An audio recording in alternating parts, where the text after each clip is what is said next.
سلام سلام زهوركم تغتاتلتنا هذا channel كم يتقولوا هم يتهدروا هم يترفضوا هم يتمسيوا هم يقضوا صلاح ساعتكم ببذل الله في العالم سلام سلام بيالله بمن العالم متقيني إرتران إتبين كندنا متجون ديت ناچو سلامنا ስትገቡ ላይክ አትርሱ ስትወጡ ኮሜንታችሁን አስቀምጡ ትንሽ ሙዚቃ ላሰማችሁና ሌላ መደብ አለን ወደዛ እንሄዳለን አጠር ያለ ነው እንሂድ በዚህ ዘና ፈታ እንበል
ኦኬ ተመልሰናል ዘና ፈታ ብላችሁ ይሆናል ብዬ አስባለሁ አሁን ደግሞ ሀብታሙ አያሌው ከአንድ እንግዳ ጋር ስለ አብይ አህመድ አንዳንድ ነገር እያለ ነው እኔ ፖለቲካ ላይ የለውም፣ ፖለቲካ አልወድም። ግን ፖለቲካ አልወድም ብለህ ደግሞ ከፖለቲካ መለየት አትችልም። ወድህም ጠላም ከፖለቲካ የሚርቅ ሰው የለም ማለት ነው። ኣነ ፖለቲካ ይፈትኒ እንዴ ድብል ክዛረቡን አይደልኒ። ግን ፈቲኻ ፀሊኻ ፖለቲካ ስለትሰምዕ ክትግድን ፖለቲካ ይፈትኒ ክትብል ኣይትኽእልን ኢኻ ማለት እዩ። ስለዚ ኣብይ ኣሕመድ 3 ዓመት ፈኪሩ ኣብ ልዕሊ ኤርትራ ወላ ሓንቲ ግን ዝገበሮ ነገር የለን። 3 ዓመት ፎከረ በኤርትራ ላይ ምንም ነገር ግን ያመጣው ነው ለውጥ የለም። ይፎክራል ብቻ። አሰብ የኛ ነው አለ። እሺ ያልነው እስከ ባጽ ድረስ እንሄዳለን አለ። እሺ ተባለ፣ ዝም ተባለ። አሁን ደግሞ ባሮንቱ የኛ ነው አለ። ባሮንቱ አሁን እንግዲህ ከየት ቦታ ነው መስለ ጋሽ ባርካ ወደ ሱዳን አካባቢ ነው። እዚህ ሀገር ደግሞ የኦሮሞ ቦታ ነው አለ። አሁን ሰውየው እኔ እንጃ ጤነኛ ነው ወይም ምን እየሆነ ነው ሊገባኝ አልቻለም። አሰብ ናትና ይብለና ኢልና ሰሚዕናዮ ክሳብ ባፅዕ ዝርጋሕ ናትና እዩ ናይ ኦሮሞ እዩ ከዓ ትብለካ። አሁንም ኣብ ዝለቅና ከዓ እንታይ ኢሉ ክሳብ ባሮንቱ ናትና እዩ ናይ ኦሮሞ እዩ ናይ ኦሮሞ ቦታ እዩ ይብላል። ሕጂ ከዓ 00 ከዓ ናብ ኣክሱም ከዓ መፅኡ ኣሎ። አክሱም የኦሮሞ ህዝብ ምልክት ነው ይብላል። አብይ ይብለኩም አሎ ትሪእዎ ኣለኹም ኣብ ፅሕፈት እና ሰብኣይ ኣነ ብጣዕሚ ይመስለኒ። እስኪ ስምዕዎም እንታይ ይብሉ እዚኦም እና እናትኩም ርእቶ ከዓ ጻሓፉ አዳምጡትና ምን እያሉ ነው። የእናንተ አስተያየት ደግሞ በኮሜንት አስቀምጡልኝ። አመሰግናለሁ። ሆነ እንዴት አድርገ ነው ከአብይ ጋር ሆነ በገዛ ህዝብ ላይ የምትተኩሰው? ኤርትራዊ ሆነ ኤርትራን እንጠቀልላታለን ይኖዋት ምን እንዳለ አብይ አህመድ በንግግሩ ላይ አንደኛ ኦሮሞ ድልህን ጠብቃል። በጣም እኮ የሚገርም በይፋ እኮ ነው እንደፈለጉ የሚሉት። አይ አሁን የኦሮሞውን ህዝብ ለመቀስቀስ ይጠቅመናል ብለው ስለሚያስቡ ጭንብላቸው ተገልጠው መጥተዋል። ለምን በዚህ ጦርነት የኔ መንግስት ነው ብሎ በቃ የመጨረሻ ምሽጋቸው የኦሮሞን ህዝብ እናደርጋለን ነው። ይሄ ዘሶኮል ሰነኖር ኢትዮጵያ ሞት ኢትዮጵያ ምን አከተመ። አማራ ክልል ላይ ያለው ተወካይ ብአዴን ነው እየፈረሰለት ነው። ጥምር ጦር ገለመሌ እየፈረሰ ነው አይተዋል። ካድሬው ምናምን ህዝብ የሚሰማው አይደለም እየፈረሰ ነው። አወል አርባ አፋር ላይ እድሜ እንደሌለው ያውቃሉ። አሻርሊ ቤኒሻንጉል ላይ የሚቆይበት እድል እንደሌለ ያውቃሉ። እነ ሽመልስ አብዲሳ ጭንቅ ውስጥ እንደሆነ ኦሮሚያ ላይ ያውቃሉ። ስለዚህ የተንደፋደፉና የመጨረሻ ምሽግ እያደረጉት ያሉት ኦሮሞ ድልህን ጠብቅ። ሰው የኦሮሞን ድል ነበረ ሌላው ኢትዮጵያዊ ሲያጅብ የነበረው የእውነት ከው ቢሆን እንኳን ማለት ነው። ለምንድን ነው ኦሮሞ ድልህን ጠብቅ የሚባለው? የኦሮሞ ድል ነው የነበረው ማለት ነው።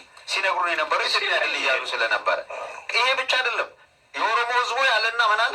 አክሱም ምልክትህ ነው ምን እንደሆነ ገብቷል። አክሱም ምልክት ነው ሲል አባገዳ የሚባሉት ይላቸው ላይ የሚያስሩት ነገር አለ።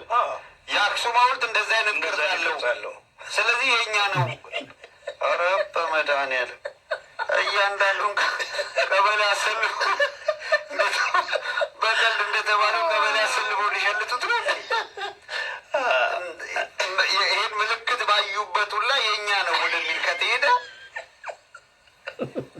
እና አሁን በጣም ብዙ ሰው በጣም ተጠቅቆ ነው መንቀሳቀስ ያለበት። በእርግጥ በፊትም እንደዚሁ የ19ኛው ክፍለ ዘመን እንቅስቃሴ ላይ ለጋብቻ የግድ አንዱን ሸልተህ እሱን አስረህ ከሄድክ ነው እንደ ጀግና እንደው እንደምትቆጠረው የሚል ነገር አለ እና ምልክት በታየበት ሁላ እንደዚህ አይነት ነገር። ሌላው የጨመረው ምንድን ነው? የኦሮምኛ መጠሪያ ስም ያለበት የአካባቢም ሆነ ምንም ካለ እዛ አካባቢ እኛ ነበርን ማለት ነው። ስለዚህ ያ ቦታ እንደገና መጠናት አለበት የኛ ነው የሚል ከቃሉ ጋር የሚመሳሰል ቦታ ካለ ልክ የቡታጅራ ስም እንዳነሳ በምን መንገድ ያ ቦታ ተሰየመ ምናምን ሳይሆን እንደዚህ አይነት ነገር ክሊርሊ የአክሱም ምልክታችሁ ነው ብሎ ወደ ቅስቀሳን ሄደው ይሄ በቀደሙ ነጃሺ ምናምን ብሎ ባህረ ነጋሽን ኦሮሞ ወደ ማድረግ ናሬቲቭ የሄደ በጣም ኃላፊነት የማይሰማው ድንቁርና ውስጥ ያለ ህዝብን ፍጅት ውስጥ የሚቀጣ አካል ይህን እያደረገ ነው። ዋናው ነገር ሰራዊቱ ከላይ እስከታች ያለው ሰራዊት በተቻለ መጠን ይንቃል። ይህ ሰራዊት በተቻለው መጠን ላዩ ላይ አገር እንዳይፈርስ እዛው ደግሞ ጨዳው ነው እንዳይቀር በፍጥነት መንቃት አለበት። በተለይ አብትሻውን መጨረሻ ላይ የተናገርከው ለምን እየተዋጋ እንደሆነ አብይ ለይቶ መጥቷል። ኤግዛክትሊ አሁን ደቡብ ምን አገባው? አሁን እሱ ከሚለው ጋር ከአክሱም እንትን ጋር ምን አገባው? ስለዛ እንግዲህ አሁን ይሄ በተለይ አብይ እስከ ዛሬ ሲያደናግር የነበረው ወይም ሲከተሉት የነበሩት የአማራውም የትግሬውም የምናምንም እነዚህ ምንጣፍ ኮታቾች ኢትዮጵያ ስለሚል ነበር። አሁን በቃ ለይቷል። ምክንያቱም የትኛውም ኢትዮጵያዊ አሁን አብሮት ለጦርነት እንደማይገባ አውቆታል። ስለዚህ የኦሮሞን ህዝብ ለመማገር ነው እየሰራ ያለው። እኔ የኦሮሞ ህዝብ በተለይ እነዚህ አሁንም በእነዚህ ጥቂት ሰዎች የተጠቀሙት ካልሆኑ በስተቀረ ሌላው ይሄንን የዚህን ውሸታም ሌባ ሰውዬ ቃል ተከትለው ለማገዱነት ይሄዳሉ ብዬ አላስብም። ከፈለጉት ግን ጠቅላላ ተሰብስበው መሄድ ነው። ምክንያቱም አሁን አመጣጡ ከባድ ስለሆነ በየትኛውም በኩል ልታመልጥበት የምትችለው መሸሸጊያ የለም። በፊት በትግራይ ጊዜ ከትግራይ ወጥተን የተሸሸጉት አማራው ጋር ነበር አይደል? ወይም ምንድን ነው ያሉት ደጀናችን። አሁን ደጀን የለም። አሁን ደጀን የሚባል የለም። እንግዲህ ጃሎ ማሮ ከዛ አይደል እንደመጡት እንግዲህ ጉድህን ማየት ነው። እና አሁን ማምለጥ የሚቻል አይመስለኝም። አብትሽ እንግዲህ ወደዚህ ከዚህ በኋላ ደጀን የቦታና የሰው ስም ብቻ ነው። ህዝብ ማንኛውም ህዝብ ለነሱ ደጀን ይሆናል ብሎ ማሰብ የሚሞከር አይደለም። ይሄንን ካልን በዚህ ከቀጠሉ ዋሽንግተን ሞናመንትም የኛ ነው እንዳይሉ ባለቶች ይቀር አብለዋል። በነገራችን ላይ አንድ ተቆር ያለ ዲሲ ማለት ምናምን እያለ እኮ አብራርተዋል ብለዋል። ዲሲ አመጣጡ በጣም ተጋሩ ወይም ትግራዋ የሆነ እንዴት አድርገ ነው ከአብይ ጋር። ኦኬ ሰምታችኋል። እንግዲህ የእናንተ አስተያየት ደግሞ እጠብቃለሁ፣ አነባዋለሁ። የመሰላችሁን ጻፉ፣ ምንም ችግር የለም። ስህተት ካለም ስህተት እናርማለን እና የመሰላችሁን አስተያየት በኮሜንት አስቀምጡ። አመሰግናለሁ። እንዳይረዝምብን 12 ደቂቃ ሆነ። ሌላ ቀን በሌላ ትምህርት እንገናኛለን። እስከዛ በያላችሁበት ክፍለ ዓለም እንደ ሰዓታቸው አቆጣጠር ደህና ሁኑልኝ። አመሰግናለሁ። ባይ ባይ።